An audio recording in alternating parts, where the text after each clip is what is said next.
If it's one thing a MAGA racist hates more than minorities, it's another white person who's an ally.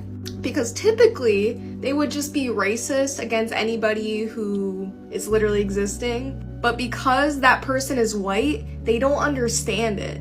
Because they want to use their racist tactics against you, but they can't because you're white. So it kind of gives them this internal conflict, and you'll see them literally freak out. They will start to insult you because they don't know what to do. Just slowly start to observe it with like white influencers or even our Congress people. People will literally come at their looks because all of a sudden the life that they knew doesn't make any sense. Someone needs to help me out here because I'm really confused about something. I am over here in Denmark visiting my family, and I am seeing reports that the Republicans are calling the No Kings Day on Saturday the Hate America rally. And last time I checked my history books, one of the major founding principles of the United States of America was that we were a country that didn't want kings. And so, if anything, the No Kings Day rallies are about the most patriotic fucking thing anyone can fucking do. And if there's anyone who hates America, it is all the people who support Donald Trump, who is destroying the Constitution, destroying America, destroying checks and balances and separation of church and state, and who wants to be a king. Even if he can't get a stupid crown, although that might just happen, he wants to have all the other benefits of being a king and dictator, thereby being the most un-American, unpatriotic president in the history of the United States of America. So if there's anyone who hates America, it's them. Okay, so we are going to ignore the over 2,000 verses in the Bible about the importance of obtaining justice for the poor and the marginalized. And we are going to instead focus all of our allegiance and loyalty to one man who is not God, but his name's Donald Trump. And we're going to accept no criticism of anything that he does and support him regardless of how ungodly, wrong, and hateful his actions are. Oh wow, is that what God told you to do? Or is that what you want to do? Please don't ask me hard questions. Okay, well, is the man that you're idolizing at least godly, and does he love people in a way that Jesus would love them?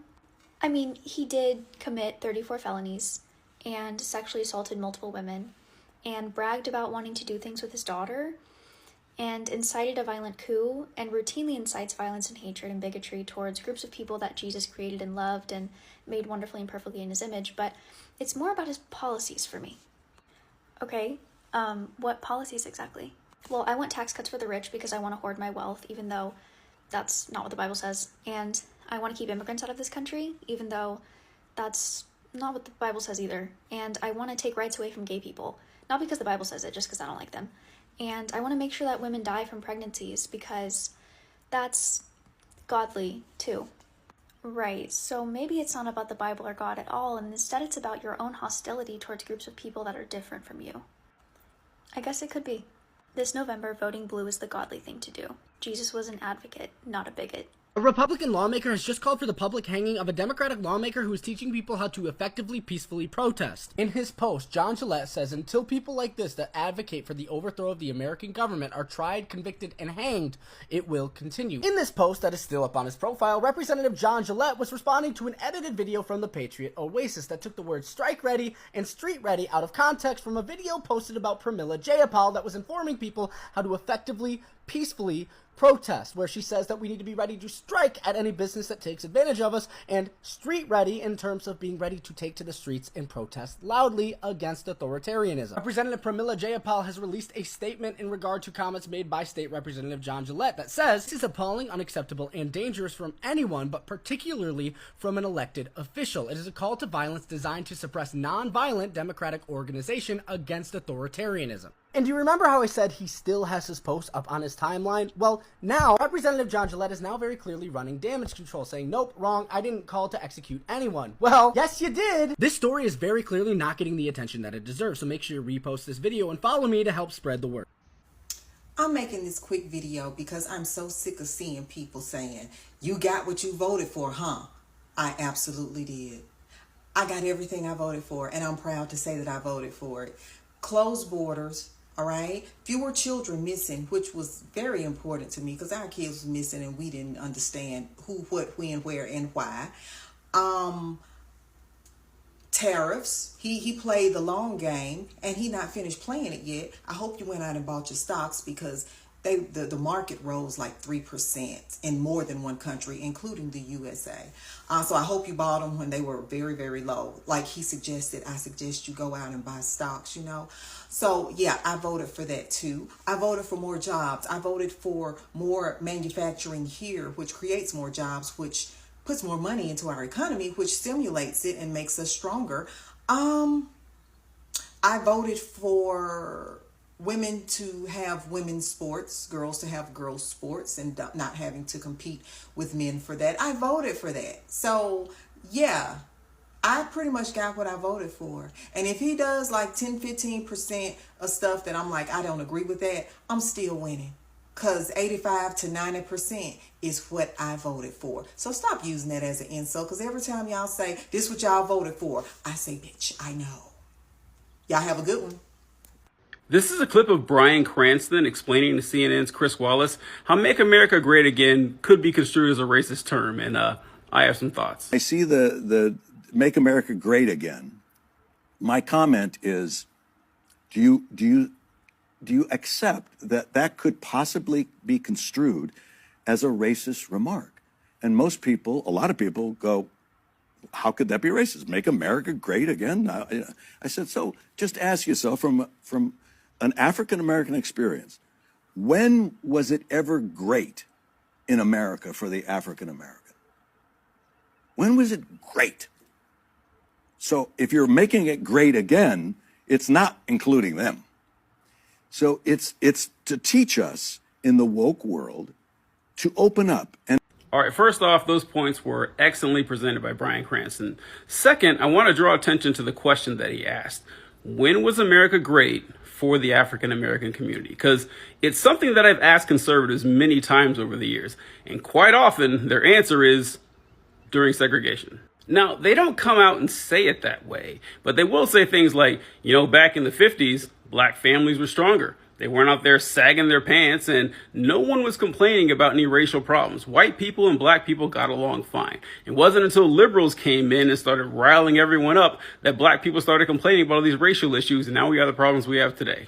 So yeah, conservatives are openly nostalgic for a time in which black people were legally second-class citizens and culturally too terrified to speak up about their problems out of fear of retribution. So yeah, I don't know, maybe that has something to do with the reason you can't get black people to vote for you. Like, maybe, who knows? Hello everyone, it's Anthony. Welcome back to my YouTube channel. I just pop up to say hi, not to interrupt your watch. Let's continue watching these videos, and I'll be making my conclusion at the end of the video. So I just wanted to say thank you for watching my videos. You really mean a lot to me, and it's amazing having you here. But like, subscribe, and comment, and most importantly, to comment so that you can engage in a discussion about the issues really affecting us. So don't forget to comment this video so that you can make discussions and engage in dialogue. So let's continue watching.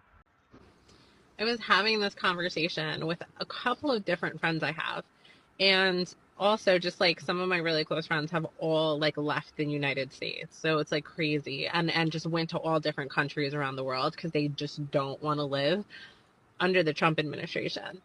And you know, I've had maybe like 3 or 4 different conversations over the last week with different friends about like what's happening in America and how like everyone like feels embarrassed to be American, embarrassed to associate with American identity, because like this MAGA cult is now like the ideology of like America, like what people think Americans are. But like none of us are like for that, right? And we were like talking about how when you look at like Christianity and religion, like Jesus Christ was a Palestinian Jew who was a refugee, who said, you know, feed the poor, help the homeless, help thy neighbor, you know, and like be a good human being or whatever. And at the same time, like if you think about where he would be today, and he was always about taxing the rich, he would be a socialist. Like he would essentially be a democratic socialist. He would be a Bernie Sanders, and he would vote for Bernie Sanders.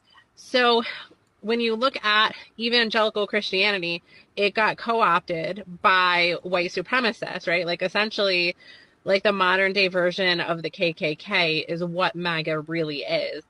And they sit there and they contort what Christianity is and make up a bunch of things that are just not true. Like, for instance, they'll say that like Israel's entitled to Palestine, but like Israel wasn't even created until what, 1947, and then immediately started committing genocide that's been going on for 70 years.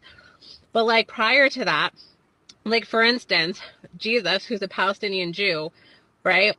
Born in Bethlehem, but also like went to Jerusalem in his life. Like, where is Jerusalem, right? Palestine, but that became Israel because the Rothschilds, right, worked on the Balfour Declaration and lobbied the UN to create the state for them to profit and like have money and oil inside the Middle East and use this country to fight wars so they can get more money in their central bank so they can control the oil resources to make money around the world.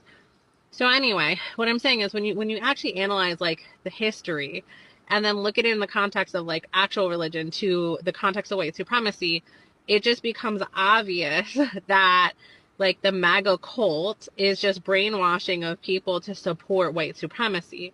And also when you're talking about like Christianity, religion, and Jesus Christ, he was supposed to be like a symbol of love, right? And power and like this symbol of like goodness. And you look at like the MAGA cult and they're like, deport immigrants who are refugees, when like that's what Jesus Christ was and like said to accept refugees. Or like if you say tax the rich, they'll be like, no, tax the poor, take away their benefits and entitlements, where like Jesus would be like, help the poor. So what I'm saying is like none of their ideologies even make sense about how the Bible actually reads, how Christianity functions, and Christianity comes from Palestine, comes from Jesus Christ, where he was born and raised, and then a genocide is going against his own people and his own descendants, and like these people don't care. So anyway, I was talking to my friends about just how hypocritical everything is inside of the MAGA movement because they are a hate cult.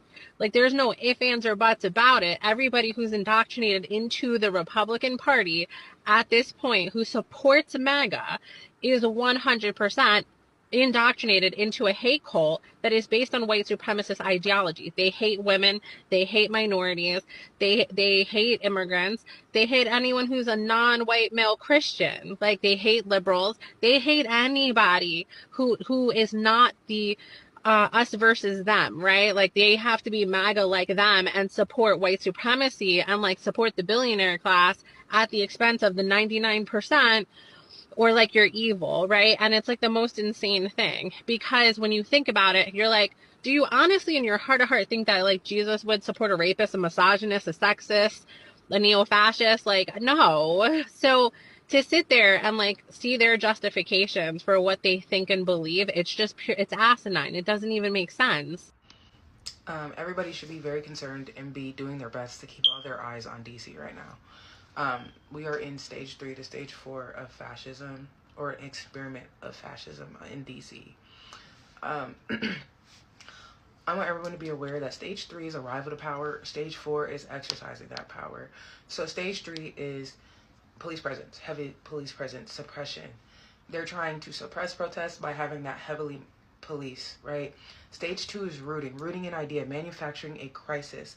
That crisis being DC is a crime hub, DC is a homeless hub, DC has immigrants everywhere, up and down. DC's all these bad things, right? And the rhetoric from the US government that has come out has said, we are trying to protect law-abiding citizens. If I remember correctly, that's the rhetoric being used. That creates an other and a us. That creates a group and an outgroup. Outgroup wants to harm group. That's how people are seeing this, right? So we're manufacturing a crisis. We're using that crisis that we created to exercise power to protect underneath the guise of democracy, right? We erode institutionally the mayor of DC. We ignore him. We ignore the data that's being shown that crime rate is actually very much down significantly. And we move in, right? Now we're moving into stage 4. where this presence isn't just going to be presence. He has called 1,400 National Guards. At first, people weren't armed. Now they're armed. And mind you, this is all I'm hearing from TikTok news because people aren't talking. It's so hard to find stuff about it. I want to preface this with DC has no statehood. DC has no governor. DC has nothing to stop the president from interfering with its institutions. Does that make sense? Because it's underneath federal jurisdiction almost. Does that make sense? So if we look at this as Trump's playground, his experiment, he's experimenting on DC. He wants to clean up DC. I think everybody should keep all eyes on DC. And I think it also goes to show, like, we should think about Governor Newsom too. Because he just tried to do this in Newsom's state. And Newsom said no. And the courts blocked it. And they said, we agree with Newsom. This is unconstitutional. You got to stop.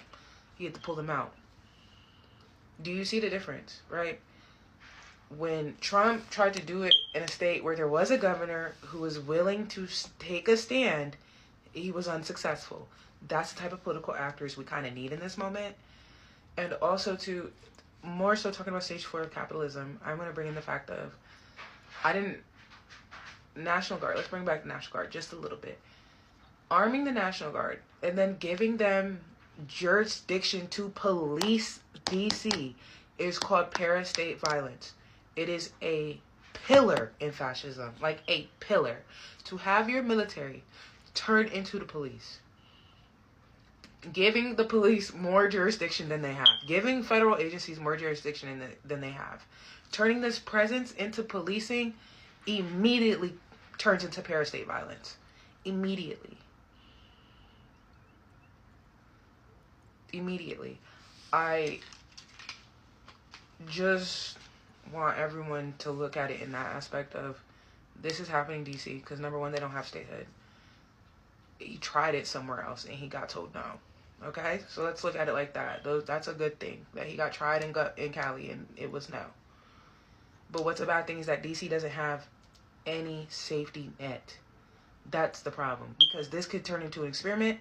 This could be turned from an experiment to a pilot. You get what I'm saying? And this is him legitimately experimenting, because there's nothing and nobody that can stop him here in DC. I'm not in DC, but you know what I mean. So I'm going to say something. White men who vote for Trump or support Trump to this day solely support him because they are racist, homophobic, and emotionally unintelligent. Black men who support Trump to this day hate themselves and want to separate themselves from blackness in every way possible, and are also homophobic and emotionally unintelligent.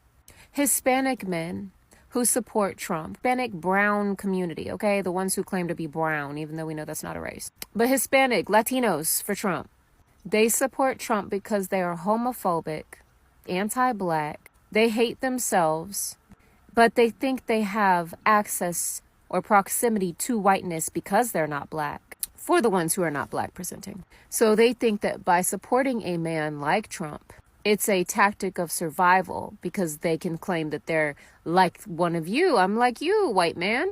I know black. Look, we have same enemy. And they are also homophobic and unintelligent emotionally. All of these men usually have narcissistic traits and oftentimes lack empathy for anyone other than themselves. Can this be changed? Can these men be freed from supporting Trump? Absolutely. We're seeing it happen before our very eyes. But just because they stop supporting Trump suddenly does not mean that they've completely erased or dealt with their anti-blackness, racism, and homophobia and misogyny. That takes a lot of work, time, and effort. But the first step is admitting that you're wrong. And it's okay to be wrong. You voted for a candidate endorsed by the KKK. For the rest of your life, you have to know that you voted the same way as the KKK. No ifs, ands. So, brothers and sisters, mothers, fathers, whoever is watching this video, feel appreciated. So, since 1776, or which year did we get independence? Which year? 1776. Since then, in the House of Representatives, we have had over 10,500 Americans elected to the House of Representatives. In the Senate, we have had over 2,000 members elected to the Senate. Since 1776, only 188 or 82, I'm not sure well because of the Civil War, whatever, what happened there, or the states which joined later, out of 10,500 plus members who have ever been elected to the House of Representatives, only 188 has been blacks. Over 2,000 members who have been elected to the Senate, only 12 have been black Americans. Now tell me in the comment section, how is America the land of the equal? How are we equal in this country? We aren't. So the issue that Republicans are trying to project that we are crybabies, we expect the government to give us handouts, because even representation for the black community, for the Latino community, for minorities generally in the United States is no more. The white supremacy has destroyed our country. And what Trump did, he made sure that the country forgot about that. The progress we were making to ensure that this country, everyone is equal, Trump eroded that. He doesn't focus on the statistics. He doesn't focus on the data. Us versus them. And I really want, when they are having this case in the Supreme Court about gerrymandering, I don't know if it was Louisiana or where, they are having this case in Supreme Court about gerrymandering. When they are looking into this case in such a way that you must not draw maps based on racial lines, let them look at the data of black representation in both houses of Senate and the House of Representatives. Because Trump is trying to depict that in his campaigns that it is us against them. When in the real sense, most Americans, I'm not talking even about blacks only, I'm talking about me and you, two Americans, whites, Latino, everyone, we have chains on our feet. We are slaves. The real war is not me versus you. It is the rich versus the poor. We are the worker bees. So what I usually say is stay blue, watch blue, listen blue, talk blue, vote blue. And until the next video, thank you for your attention to this matter.